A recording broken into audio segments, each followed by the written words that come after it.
Welcome back to Frederick's Meat Market, everybody. So if you're doing steak on the grill this weekend, I figured I'd give you a little how-to on picking your steak. While I had a whole bunch here in the case. So now remember, this will be based on central Pennsylvania, so no matter where you're at in the country, something might be a little different. There might be some different cuts that you might see that you can get somewhere else that don't necessarily sell in Pennsylvania. So generally you can go off a price. So your filet is going to be your tenderloin. It's going to be the most lean.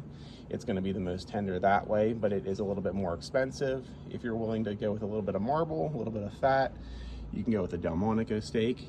So they're a close second, so you could do something like that.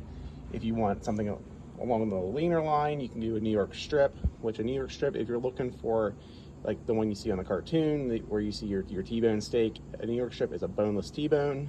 And if you want a porterhouse, it is a New York strip and a filet together. Either side of that bone there, so you could do something like that.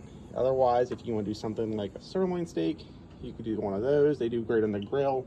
The sirloin strip, filet, and Del all do great on the grill. If you want something lean that you want to do bake more in the oven, you could do something like a round steak. It is one of the cheaper options there, more economical if you need to stretch it a little bit further.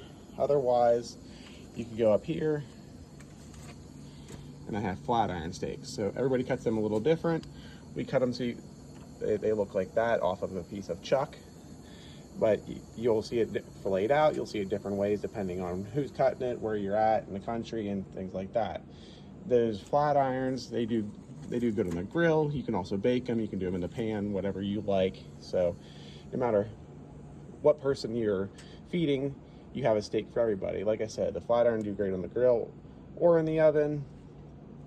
The round steaks do great in the oven as more of a baking steak. Sirloins, New Yorks, fillets, and Dells all do great on the grill. So no matter which one you want to pick, you have a steak for everybody. So let me know which one you prefer in the comments, and thanks for watching.